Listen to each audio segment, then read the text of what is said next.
It's funny what you remember about a day that ruins your life. I remember the dust. It was thick in the air, tasting like old drywall and chalk. I remember the sound of my sister, Sarah, laughing in the other room, happy for the first time in years. She had finally bought it, the old Victorian on Elm Street. It was a wreck, inherited from a distant great aunt we barely knew. But Sarah saw potential. She saw a fresh start. I was just there to help with the demolition. I had a sledgehammer in my hands, taking down a non-load-bearing wall in what was supposed to be the master closet. I remember swinging the hammer. I remember the impact. But mostly, I remember the sound it made. It didn't sound like hitting studs in plaster. It sounded hollow. Deeply, impossibly hollow, like I hadn't just hit a wall, but opened a mouth. And then Sarah stopped laughing. Sarah had always been the optimist in our family. Even after the divorce, after losing her job, she looked at this rotting pile of lumber inherited from Great Aunt Clara and saw a dream home. "It just needs a love, Mark," she'd told me, standing on the porch as paint peeled off the columns like dead skin. "It has good bones." I wasn't so sure. The house felt heavy. You know that feeling when you walk into a room where two people have just finished screaming at each other? The air feels thick, vibrating with leftover tension. The whole house felt like that. It was silent, but it was a loud silence. Great Aunt Clara and her husband Arthur had lived there since the 50s. They were those relatives that nobody really spoke about at Christmas dinner. They didn't have kids, didn't socialize.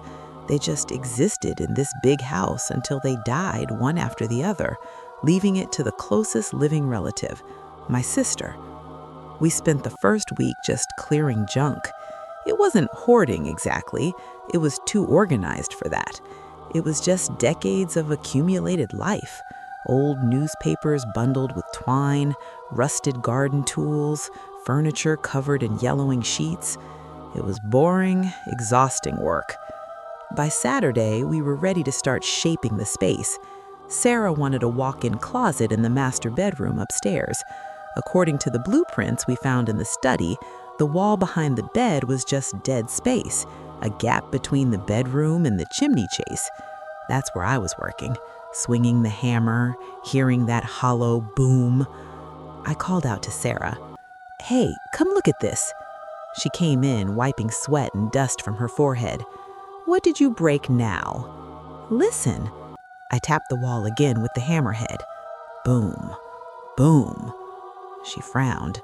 "That's way too deep for a chimney chase." We peeled back the broken drywall. Behind it wasn't studs or insulation.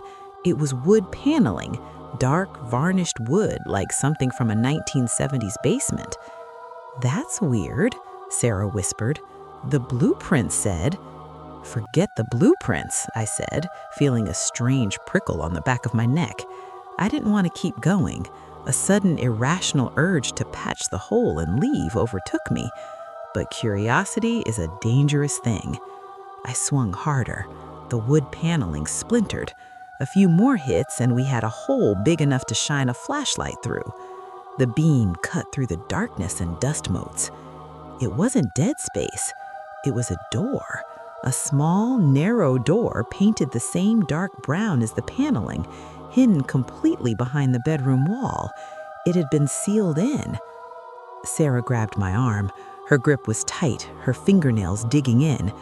"Mark, don't." "It's probably just storage," I lied. My voice sounded thin. I reached through the hole I'd made and fumbled for a knob. There wasn't one, just a smooth surface. I pushed. It didn't budge. I pulled the flashlight back and looked closer at the door frame. There were no hinges on this side. It opens inward, or it was meant to be opened from the other side. We spent the next hour carefully removing enough of the wall to access the door. The air coming from the cracks smelled sour, like spoiled milk and ancient dust. Finally, the door was clear. It was only about 5 feet tall. You'd have to duck to get in. "Sarah, stay here," I said. She shook her head, her face pale beneath the dust layer. "No way. Where you go, I go." I pushed the door. It groaned, the wood swollen with age, but it gave way. I stepped inside, Sarah right behind me. I raised the flashlight. The beam hit the far wall. Wallpaper, little blue sailboats on a cream background. I moved the light down. A small wrought iron bed frame, a tiny mattress stained yellow with a single wool blanket neatly folded at the foot. I moved the light to the corner, a small wooden chair facing the corner, a metal bucket with a lid. "Oh my God," Sarah breathed. The sound was sucked straight out of the room. It wasn't storage. It wasn't a panic room. It was a child's bedroom, a bedroom that had been sealed behind a wall for 50 years. We didn't speak for a long time. We just stood in that suffocating little room, letting the reality of it sink in. The room was pristine in its horror. There were no toys, no books, no crayon drawings on the walls. It was barren, functional, and cruel. Sarah walked over to the small bed. She reached out a trembling hand to touch the wool blanket and pulled back as if burned. "Clara and Arthur didn't have children," Sarah whispered. "Everyone said they couldn't." "Maybe they adopted?" I offered, but it felt weak. You don't adopt a child and put them behind a wall. I started looking around the perimeter of the room. The walls were thick, soundproofed, I realized, noticing the strange acoustic tiles tacked up beneath the cheerful sailboat wallpaper. There was no window. The only ventilation was a small grate high near the ceiling, probably connecting to the chimney flue. Then I looked at the back of the door we'd just entered. My stomach dropped. There was a heavy-duty slide bolt lock on the door. It was on the outside, the side facing the master bedroom, the side that had been covered by drywall. Whoever was in here couldn't get out, and whoever put them in here wanted to forget they existed. "Mark," Sarah was standing by the small wooden chair in the corner. She was pointing at the floor. I went over. Scratched into the wooden floorboards, over and over, were marks. Not words, just tally marks. Groups of 5 scratched deep with something sharp, maybe a fingernail or a stolen piece of metal. There were hundreds of them. We left the room. We had to get out of the house. We sat on the curb across the street staring at the beautiful Victorian facade that suddenly looked like a mausoleum. "We have to call the police," Sarah said, her hands shaking as she tried to light a cigarette she'd found in her purse, even though she'd quit years ago. "And tell them what?" I asked. "That we found an old room? There's nobody in there, Sarah. Clara and Arthur are dead. Whatever happened here happened decades ago." "We can't just pretend we didn't see it." "I know, but let's look through their papers first. The study downstairs. We cleared it, but we didn't really read anything. Maybe there's an explanation?" I didn't believe there would be a good explanation, but I needed a reason not to go back into that wall. We spent the night in the study, surrounded by boxes of Great Aunt Clara's life. It was mostly mundane. Tax returns from 1962, recipes for gelatin molds, Arthur's gardening logs. It was Sarah who found it. She was looking through a box of medical records. "Mark, look at the dates." She handed me a file. It was hospital records from 1953. Clara had been hospitalized for 3 months. The records were vague, using terms like nervous exhaustion and hysteria.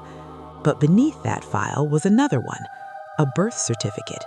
November 14th, 1953, a baby boy named Thomas. The parents listed were Clara and Arthur. There was no death certificate. "They did have a son," Sarah whispered, tears streaming down her dirty face. "Where is he? What did they do to him?" We went back upstairs. We had to. The house felt different now. It wasn't just heavy, it felt watchful. Every shadow seemed a little darker. The silence felt accusatory. We went back through the hole in the wall, into the sailboat room. Now that we knew what we were looking for, the room seemed even crueler. The smallness of the bed, the bucket in the corner. I started searching properly this time.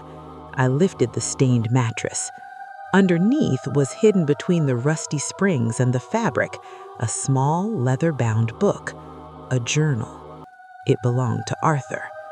We took it out of that suffocating room and sat in the master bedroom with the gaping hole in the wall staring at us like an accusation.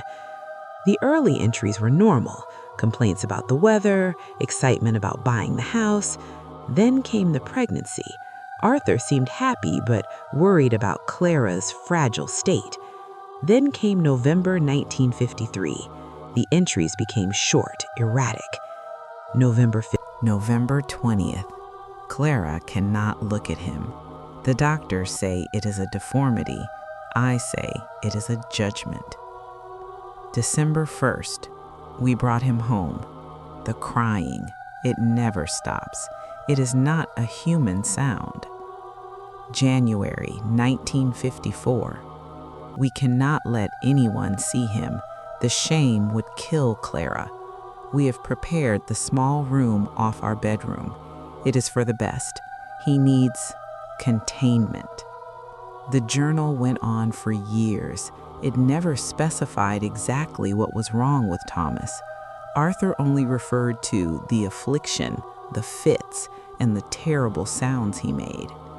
It painted a picture of two people consumed by shame and fear, locking their own flesh and blood behind a wall because he wasn't perfect, because he frightened them. The entries got further apart as the years went on. Thomas became less of a person to Arthur and more of a chore, a secret to be managed. October 1960. He is getting stronger. He scratches at the door at night. Clara sleeps with pillows over her ears. I have reinforced the bolt. July 1965. The silence is worse than the noise. Sometimes he sits in the corner for days, just staring. I don't think he understands language. He is just there. Sarah was sobbing silently as I read. I felt sick, a deep churning nausea. We were sitting just feet away from where a child had spent his entire existence in a windowless box, while his parents slept in a comfortable bed on the other side of the wall. I flipped to the end of the journal. The last entry was dated 1971, March 14th. It is done. The silence is permanent now. We will wall up the door tomorrow. We will forget. We must forget. God have mercy on our souls, for we had none for him. 1953 to 1971, 18 years. Thomas had lived in that room for 18 years. And then it is done. The climax, the floorboard. They killed him, Sarah said, her voice flat, devoid of emotion now. Shock had taken over. Maybe he just died from the affliction, I said desperately.